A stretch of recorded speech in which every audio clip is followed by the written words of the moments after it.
Hello बच्चों, कैसे हैं आप। आज हम पढ़ने जा रहे हैं फ्यूचर इंडेफिनिट टेंस के विषय में। फ्यूचर इंडेफिनिट टेंस, इससे पहले हम पढ़ चुके हैं प्रेजेंट इंडेफिनिट टेंस, फिर हमने पढ़ा था पास्ट इंडेफिनिट टेंस।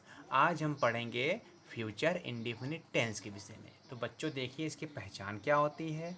जिन वाक्यों के अंत में गा गी गे आते हैं उसे फ्यूचर इंडेफिनिट टेंस कहते हैं।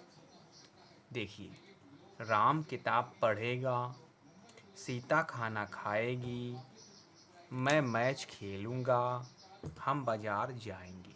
इन वाक्यों में बच्चों देखिए, यहाँ पर गा है, यहाँ घी है, यहाँ गा है, यहाँ गे है।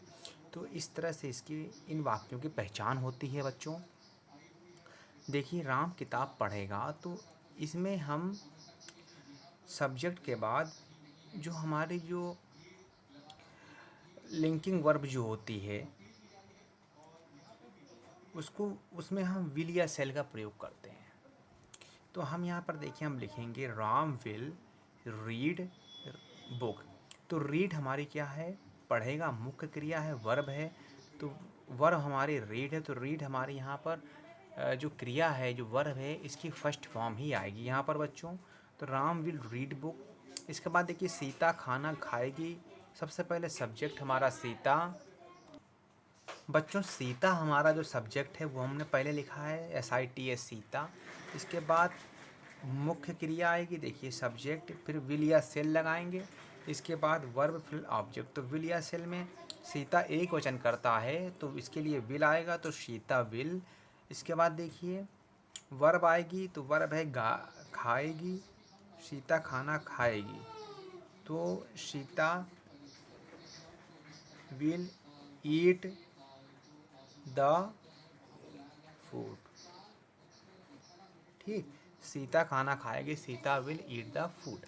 इसके बाद देखिए, मैं मैच खेलूँगा, तो आई शेल प्ले मैच।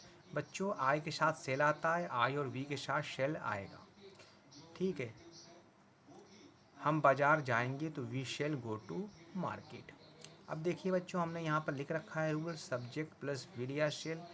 एक वचनकर्ता के साथ विल और बहुवचनकर्ता में आई और वी के साथ सिर्फ शेल आएगा। ये आपको याद रखना है। चलिए, अब हम नेगेटिव वाक्य को देखते हैं। देखिए बच्चों, नेगेटिव सेंटेंस मीन्स होता है नकारात्मक वाक्य। जिन वाक्यों में के बीच में नहीं आता है उसे हम नकारात्मक वाक्य कहते हैं। राम गीत नहीं गाएगा, यहाँ पर नहीं आया है। कविता पाठ नहीं पढ़े सुनाएगी, यहाँ पर नहीं आया है। हम घर नहीं जाएंगे, यहाँ पर नहीं आया है। तो ये हमारे तीनों नकारात्मक वाक्य हैं। राम गीत नहीं गाएगा, Ram will not sing a song. तो राम के साथ विल आया, विल के तुरंत बाद नॉट लगाएंगे और सिंग जो वर्ब है वो लिखेंगे, वर्ब की फर्स्ट फॉर्म। इसके बाद ऑब्जेक्ट हमारा सॉन्ग है। Kavita will not tell the lesson. Kavita हमारा सब्जेक्ट है। इसके बाद इसके साथ विल नॉट आएगा। इसके बाद सुनाएगी कि टेल आएगा, द लेसन। हम घर नहीं जाएंगे, we shall not go to home. अब आप समझ गए होंगे। हम इंटारोगेटिव सेंटेंस के बारे में पढ़ने जा रहे हैं।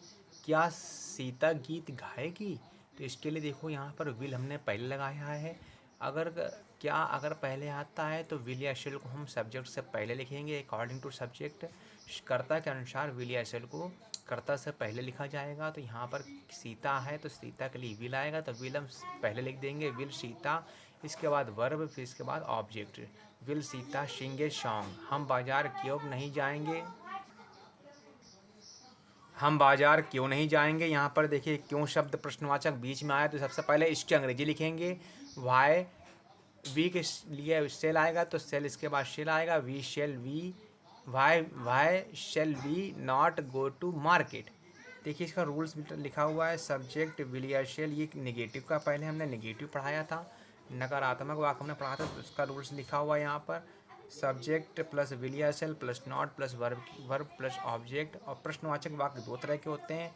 पहला यस और नो टाइप, तो उसके लिए विल या शेल पहले, फिर सब्जेक्ट फिर नॉट, फिर वर्ब फिर ऑब्जेक्ट। इसके बाद क्वेश्चन वर्ड अगर आता है बीच में, तो क्वेश्चन वर्ड की इंग्लिश पहले आएगी। इसके बाद फिर विल या शेल, फिर और सब्जेक्ट, फिर नॉट, सब्जेक्ट के बाद नॉट आएगा, फिर वर्ब, फिर इसके बाद आएगा ऑब्जेक्ट। ये देखिए बच्चों, यहाँ पर कुछ आपके लिए होमवर्क दिया हुआ है, ये आपको नोट कर लेना है और करना है। Okay bye.